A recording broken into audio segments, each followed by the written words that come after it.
റാത്തല്ല എന്താ പറയുക, ഞാൻ മുമ്പേ കുറേ കാലം തേച്ചിരുന്നിട്ട് വെളിച്ചെണ്ണ കാച്ചിട്ട് ഇപ്പം മുടി പിന്നെയും കൊഴിച്ചിൽ വന്നു. അപ്പോൾ അതിൻ്റെ സാധനം ഇങ്ങനെ തിരഞ്ഞു വന്നിട്ട് എന്ത് വെളിച്ചെണ്ണ കാച്ചാനുള്ള സാധനങ്ങൾ കയ്യോഞ്ഞ പിന്നെ കാലോഞ്ഞ എന്തൊക്കെയോ സാധനങ്ങളുണ്ട് കുറേ തിരഞ്ഞു വന്നാണ്, പത്തുമാറ്റ് തിരഞ്ഞെന്നാണ്.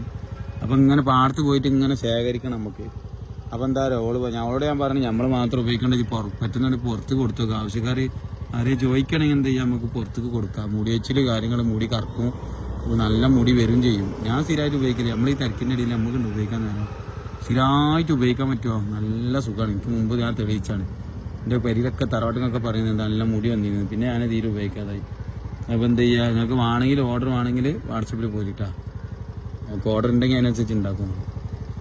ഒരു പാടം മുഴുവൻ നടന്നിട്ട് കിട്ടിയൊരു കൈ എന്താണ് കയ്യോങ്ങിയാണ് ആ സാധനം. അതാണ് ആ സാധനം കേട്ടോ നോക്കുക. ആ സാധനമാണ് ഈ വെളിച്ചെണ്ണ കാച്ചും പെടൽ. ഇതെവിടെ അതേപോലെ ഓരോരുത്തർ ഇതാവോ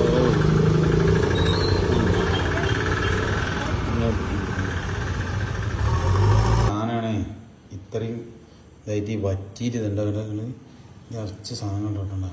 ഇഞ്ഞിത് വറ്റിച്ച് കുറേ പാടാണ്. ശരിക്കും പറഞ്ഞാൽ അത് കുറേ പാടാണ് നടത്തുക. ഞാൻ ഇത് വേണ്ടെന്ന് അറിയിക്കളി. ഇത് വരുന്നിടത്തൊരു തുണി വെക്കുക, നേരെ അതാ പോണ സാധനം കുറച്ച് ഇട്ടുള്ളൂ കേട്ടോ. കുറേ വെളിച്ചെണ്ണ കാച്ചാൽ കുറച്ച് ഇട്ടുള്ളൂ കേട്ടോ. ഉള്ളു ഇത്രയൊക്കെ കാച്ചപ്പോൾ ആകെ കിട്ടുന്നതാണ്. ഈ തേങ്ങ ഉണ്ടായില്ല. ആ എണ്ണ കാച്ചിയിട്ട് ഉണ്ടാക്കി ഞാൻ ഇപ്പോൾ തലമ തേച്ചിരിക്കട്ടെ. അപ്പോഴാണ് എനിക്ക് ഓർമ്മ വന്നത്. കുറേ ദിവസം മുന്നേ കാച്ചിക്കണേ.